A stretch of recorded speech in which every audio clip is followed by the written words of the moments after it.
Buenas noches, soy Carlos Elizondo, bienvenidos a Primer Círculo. Muy buenas noches, soy Federico Reyes Heroles, bienvenidos a Primer Círculo.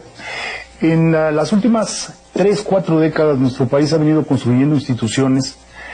Ha sido un trabajo arduo, ha sido un trabajo complejo, ha sido un trabajo que ha demandado de los ciudadanos, de los partidos políticos, de las organizaciones de la sociedad civil, de todos un esfuerzo por imaginar soluciones. Y yo diría que la principal en ese sentido ha sido la institución que nos permitió transitar de un régimen de partido mayoritario, como lo quiera usted denominar, a una democracia funcional con partidos políticos en situaciones de competencia, una institución que también ha evolucionado, ha tenido varias distintas etapas, y usted lo recordará, el IFE, nos identificamos con nuestra credencial del Instituto Federal Electoral, hoy INE, y esa institución es una institución que todos los años, cada nueva elección que se presenta, enfrenta retos distintos. Y a veces somos bastante poco, diría yo, agradecidos o conscientes del esfuerzo que implica organizar las elecciones en México, porque es un esquema de mucha participación ciudadana.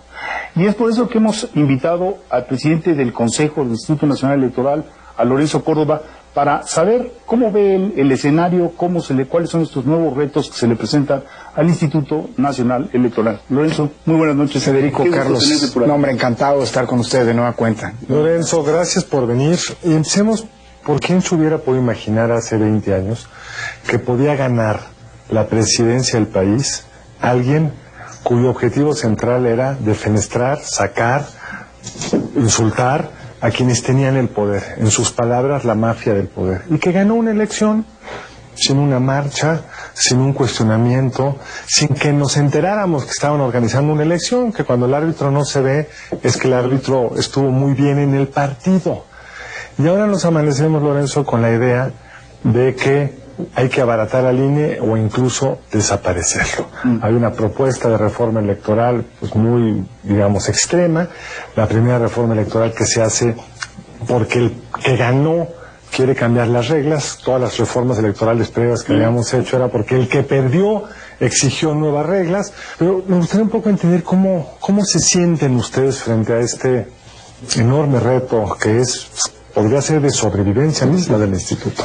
Sí, mira, yo comenzaría agregando un dato adicional. ¿Quién se imaginaría hace 30 años que un partido distinto al que gobernaba podía ganar elecciones? Creo que el punto de partida para ver hacia dónde pueden mejorar las reglas y las mismas instituciones, los sistemas electorales, siempre son mejorables, siempre lo van a hacer.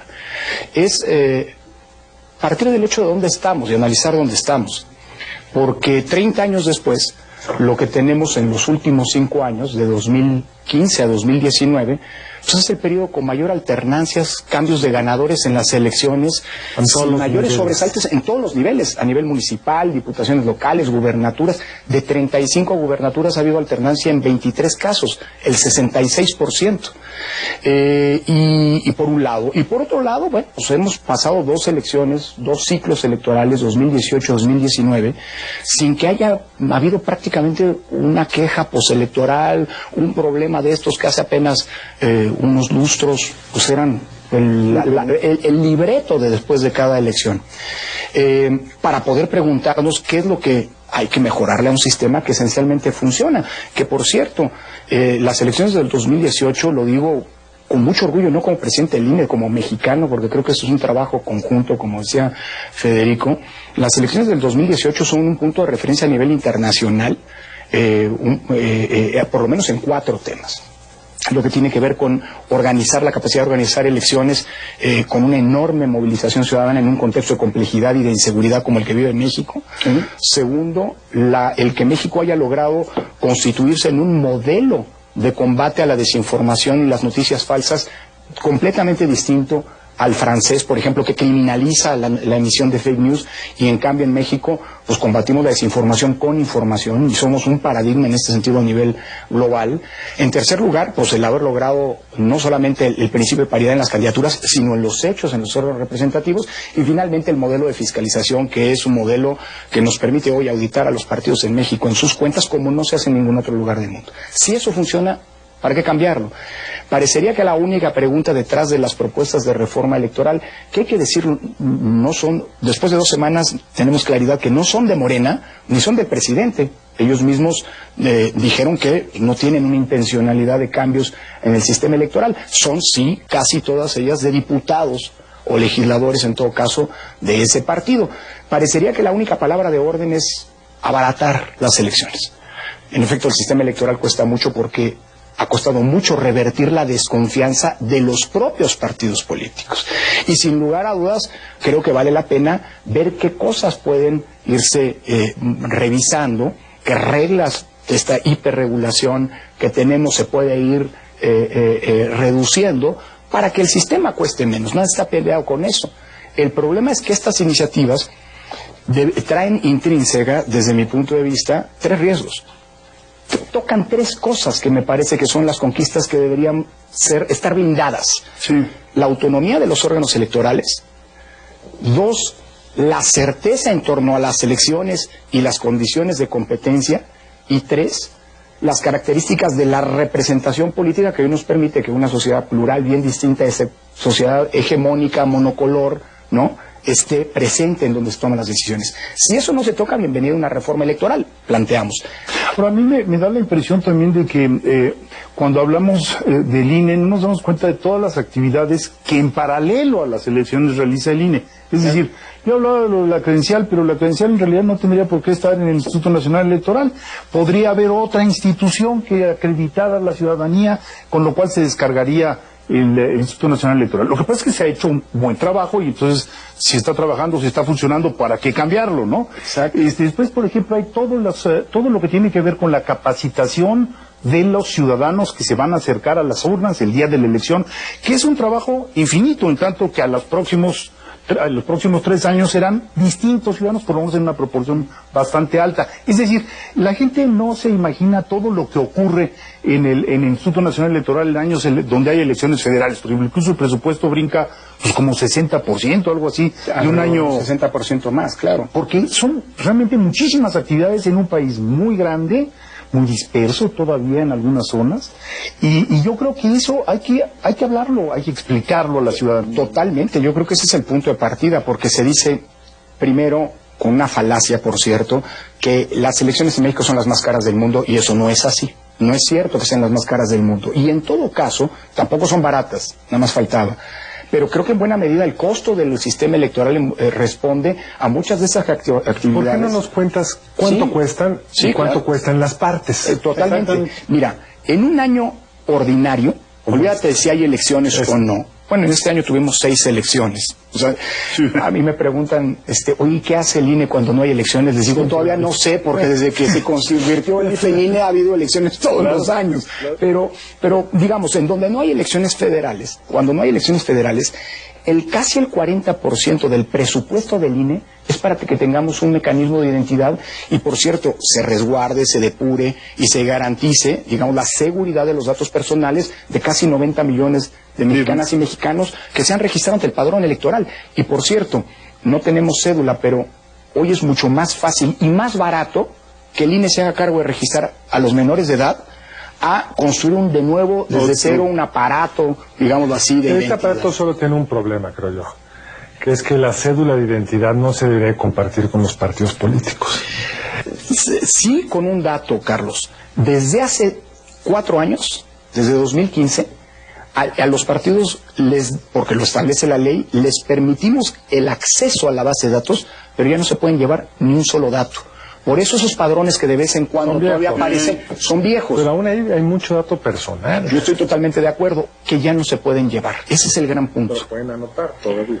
Pero no nosotros lo hacen en espacios reservados. Es un detalle. Tenemos verificado toda la información que eventualmente. Pero entonces, ¿podría el INE hacerse cargo de una cédula de identidad para todos los mexicanos a un costo marginal? Tenemos 1000 módulos a lo largo y ancho del país. La mitad del personal del INE está atendiendo a la ciudadanía en esos módulos. En fin, esta crítica que se decía antes de que hay duplicados, hay falsos, en hay el muertos.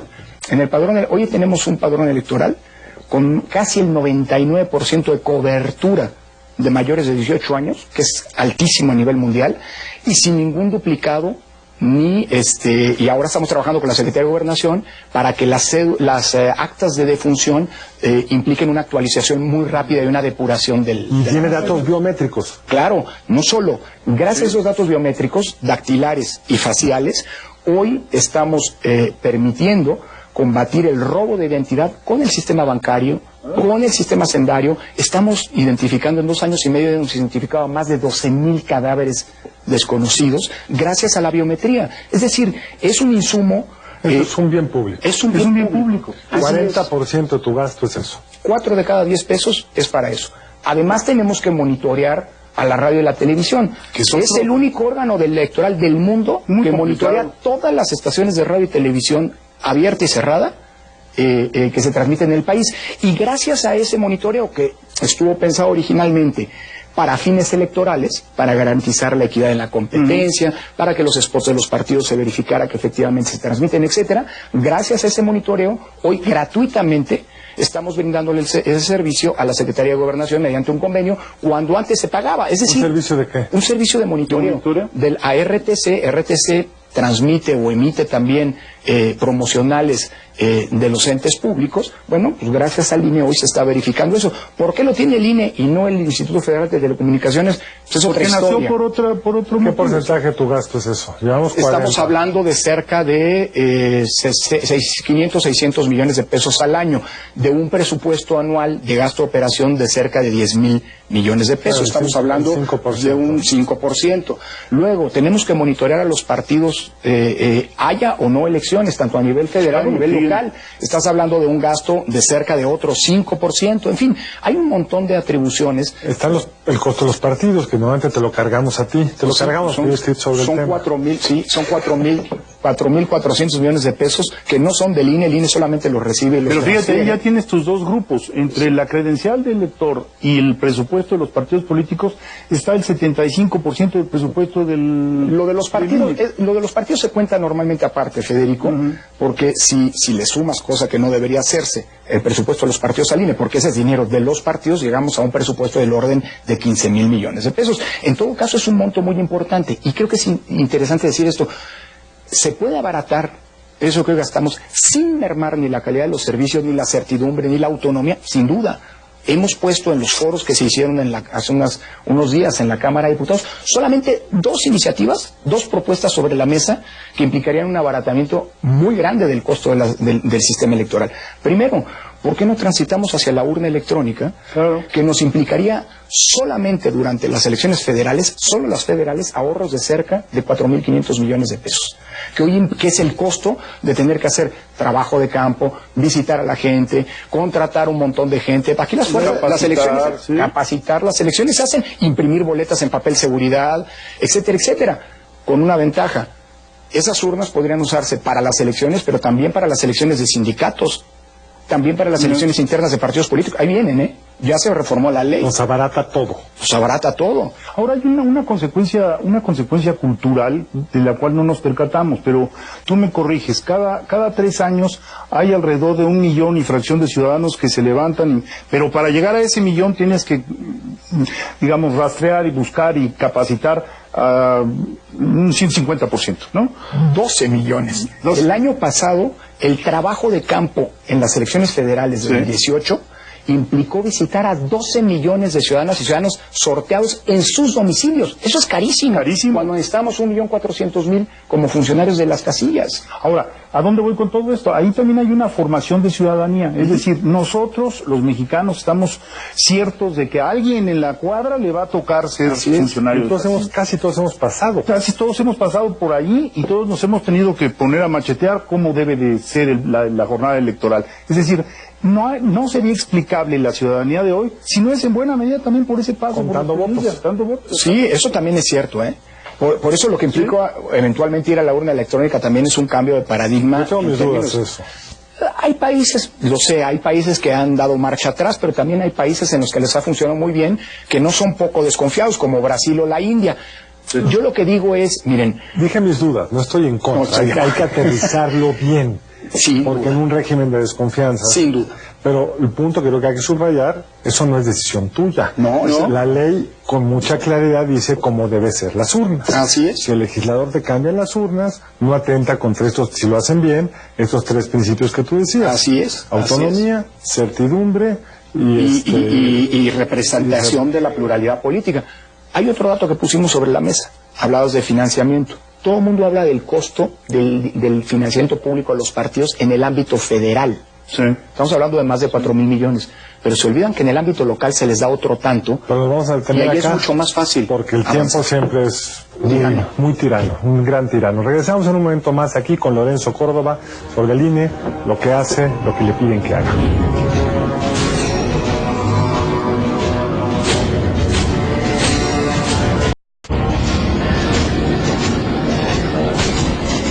A ver, decías que hay alrededor de 4,000 millones de pesos que son visibles en el presupuesto de los partidos políticos a nivel federal, pero después hay otro monto más o menos similar, que es el de los partidos políticos a nivel local. Así es, la reforma de 2014, por cierto, una reforma que nació bajo la lógica de querer abaratar elecciones. Yo todavía sigo sin entender cómo se pueden abaratar elecciones cuando una reforma incrementa las atribuciones del órgano electoral y aumenta dramáticamente el financiamiento de los partidos. Bueno, estableció esta reforma que en el ámbito de los estados, el dinero que se le entrega a los partidos sigue la misma fórmula que se establece para el dinero federal. Esto quiere decir que si hay 4,000 millones de pesos que se les entrega en el plano federal, hay otro tanto en el ámbito local. Y yo creo que eso, la verdad, es demasiado dinero y no está sirviéndole adecuadamente a los partidos. Pongo un dato. Ustedes saben que el 65% de las multas que en materia de fiscalización el INE le pone a los partidos es por los malos manejos en el ámbito local. Ese es el dinero que los gobernadores luego escamotean y entregan a cuentagotas, con lo cual se generan los peores incentivos. Dicho eso, si lo que se quiere es abaratar el costo de lo que nos cuesta el sistema de partidos políticos, el financiamiento local obedece a una fórmula que está en la ley, no en la Constitución. Así que bastaría un cambio en la Ley General de Partidos Políticos para poder abaratar dramáticamente el costo en lo local. Yo digo que eso no pone en riesgo al sistema de partidos, permite ahorros consistentes. Si nosotros cambiáramos la fórmula, que hoy implica multiplicar el padrón electoral local de ese estado por el 65% de una UMA, y le quitamos el 65%, No, le ponemos unidad de 30, medida, unidad de medida, perdóname, la unidad de medida, lo que antes era el salario mínimo, y le ponemos 30% en lugar del 65%, tendríamos ahorros del orden de 2.500 millones de pesos por esa vía. Entonces yo creo que se puede, y nadie está peleado con que los costos se abaraten. Ahora, decías en la primera intervención, es que hay ciertas cuestiones que son irreductibles, y una de ellas es el Consejo. La autonomía del Instituto Nacional Electoral en muy buena medida se debe a un diseño, o más bien a un consejo que ha sido diseñado y rediseñado en varias ocasiones, y que es, diría yo, garantía para los partidos políticos y para los ciudadanos de que se van a tomar decisiones imparciales. Y ha habido algunos planteamientos en las últimas semanas en el sentido de sacudir este consejo. Incluso ha habido personas que han dicho que hay que desaparecerlo.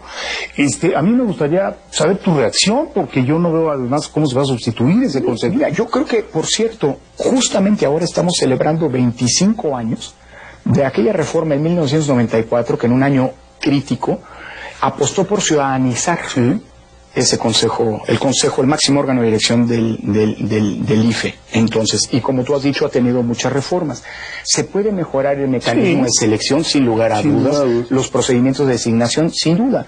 Pero yo creo que es importantísimo que la toma de las decisiones pase por un órgano en donde no son los partidos políticos los que a partir de sus intereses deciden cómo se organizan las elecciones, sino, y mira, por cierto, el próximo año se van a ir 4 colegas del Consejo General, vendrá un nombramiento. Eso implica una renovación parcial que permite que se oxigene el propio Consejo. Y hay una memoria del cuerpo colegiado. Sin lugar a dudas. A mí lo que más me preocupa de las iniciativas que estuvieron sobre la mesa es tanto la de desaparecer o no el Consejo. Además, estaría mal ya que hablara si el Consejo General de que yo integro pues tiene que permanecer o no, sino más bien el hecho de que los consejos locales, es decir, el Consejo General del INE nombra un consejo cada vez que hay elección en cada estado para poder desplegar esa estructura que se integra en cascada. Bueno, la iniciativa dice que esos consejos locales los va a nombrar la Cámara de Diputados, y ahí sí yo tengo un problema hablando de autonomía, porque ahora resulta que los partidos en la Cámara van a copar todo el aparato descentralizado del INE, que es el que realiza las elecciones a lo largo Pero del incluso hay un riesgo sin un cambio en la ley, sin cambio en la ley alguno, que es toda nuestra lógica de la construcción del INE estuvo basado en el principio de que habría pluralidad en la Cámara de Diputados. Claro. Y hoy un partido tiene 2/3 partes, no una mayoría. La mayoría para nombrar a los consejeros. Esos 4 consejeros que se van, los puede poner el gobierno a quien quiera, sin los pesos y contrapesos que en la historia de la elección de los consejeros hemos tenido. Justo eso me lo preguntaban en los foros una diputada, me decía, ¿qué sugerencias nos puede dar, dado que en unos meses tendremos que nombrar a 4 consejeros? Yo les decía 2 cosas. Primero, hay un procedimiento que implica que hay un órgano técnico que va a evaluar y organizar, digámoslo así, las propuestas que se les van a presentar a los diputados. Pero hay 2 cosas que vale la pena plantear. Primero, que los perfiles que al final del día se pongan sobre la mesa para que los diputados decidan, tienen que ser perfiles de personas que tengan un prestigio que perder y no un prestigio que construirse. Claro. Y en segundo lugar, yo creo que se va a ser muy pertinente que haya un amplísimo escrutinio público desde las universidades, de la opinión pública, en fin, algo semejante, recordarán, a lo que pasa en Estados Unidos, cuando el presidente de la República postula a un candidato a la Suprema Corte de Justicia, que hay un escrutinio hasta del récord escolar de ese candidato o candidata y que permite, pues digámoslo así, blindar frente a eventuales abusos o tentaciones que una mayoría blindada tiene, pues para un órgano que al final pues, es indispensable en el arbitraje. Y habría otras, o sea, yo no me cierro a hablar de ello. Por ejemplo, los paneles cruzados del Tratado de Libre Comercio son una experiencia muy buena. ¿Por qué? Porque los partidos tienen que, en este caso, tendrían que postular gentes que sean aprobadas por los otros y que sean de su confianza. Entonces tiende a la profesionalización de los esa era la lógica anterior, que había por lo menos la necesidad de negociación, ahora no la habrá. Pero es cierto que con un criterio como los que tú dices, aún con la misma ley, tú puedes... La tentación siempre va a estar. Sí. Y además creo que vale la pena también hacerse a acostumbrarse a esto. El día siguiente siempre va a haber alguien que va a acusar de que los órganos electorales están partidizados. Yo creo que la mejor garantía, insisto, de que la partidización no va a romper los equilibrios en el órgano electoral es que no hay una renovación total. Claro. Las renovaciones son parciales. Siempre es bueno que llegue sangre nueva, digamos, nuevas visiones frescas, con un cúmulo de experiencia que te garantice, digámoslo así, una cierta ancla frente a los cambios. Y bueno, el hecho de que, pues, mientras no toques la estructura profesional y la estructura descentralizada, yo sí me creo que en México no ganas las elecciones optando los órganos electorales. O sea, ya tenemos una ciudadanía, volviendo al punto, cada vez más empoderada, que sabe que su voto no solamente sirve para designar a quien lo va a gobernar, sino también para premiar y castigar. Lo acabamos de ver en Turquía, un sistema donde ha gobernado un hombre muy autoritario, que creo que nada tiene que ver con el presidente que tenemos, es decir, con unos rasgos mucho más preocupantes, con mucho tiempo en el poder. Y bueno, en Estambul, que él hizo todo lo posible para que el Tribunal Electoral repitiera la elección, se repitió, y por primera vez en la historia reciente pierde su partido. ¿Por qué? Por lo que está garantizado es que el ciudadano sabe que su voto vale y hay el organismo para contar los votos. Eso es lo que no debe perder. Exactamente. Finalmente son esos 3 pilares que yo mencioné. Que los vamos a recordar. Los pilares son que el instituto tenga autonomía para tomar estas decisiones, que no haya interferencias políticas en ningún nivel, es decir, que se respete toda la estructura de un órgano autónomo que decide y un servicio profesional que ejecuta. 2, que por abaratar no quitemos la certidumbre. Ya se nos olvidó lo difícil que es estar resolviendo problemas postelectorales, porque ya no los tenemos. Yo no se acostumbra a lo que a lo bueno muy rápido. Y no fue sencillo. No fue nada sencillo. Y de hecho es una de las cosas que más orgullosos tenemos que ser como país. Aquí no ha habido primaveras árabes y esas cosas, porque fuimos resolviendo el conflicto político a través de elecciones bien construidas. Y tercero, que lo voy a decir un poco distinto que lo dijiste tú, pero es la misma idea. No nos olvidemos que las mayorías se construyen cada elección. No son mayorías estables en el tiempo, nunca. En un sistema electoral siempre uno gana y otro pierde. Entonces hay que tener mucho cuidado de que el régimen permita a las minorías ser representadas. Una tentación que tienen ahora los de Morena es: eliminemos estos impopulares diputados de representación proporcional. Con un dato, un apéndice, perdóname, Carlos. Es exactamente la misma propuesta que hace algunos años el presidente Calderón presentó en aquel famoso decálogo de diciembre de 2009, es exactamente la misma propuesta, cuando gobernaba el PAN, es exactamente la misma propuesta que Enrique Ochoa, siendo presidente del PRI, presentó cuando el PRI era gobierno, y es la misma propuesta que hoy se nos plantea. Yo lo que digo es, siempre desde el poder se plantea esta lógica de ir en contra de la representación del pluralismo político. Recordemos que los diputados de representación proporcional son los que proporcionan la Cámara. Exactamente. Que nos permite Que hagan las cuentas de cómo estaríamos ahorita si no tuviéramos representación proporcional. Pero nos tenemos que ir, Lorenzo. Mil gracias por haber venido. De verdad, mil Carlos, de veras, Gracias encantado de estar en la charla con usted, siempre es sabrosísima. Muy buenas noches, nos vemos en la próxima emisión del Primer Círculo. Buenas noches, lunes entrante aquí en Primer Círculo.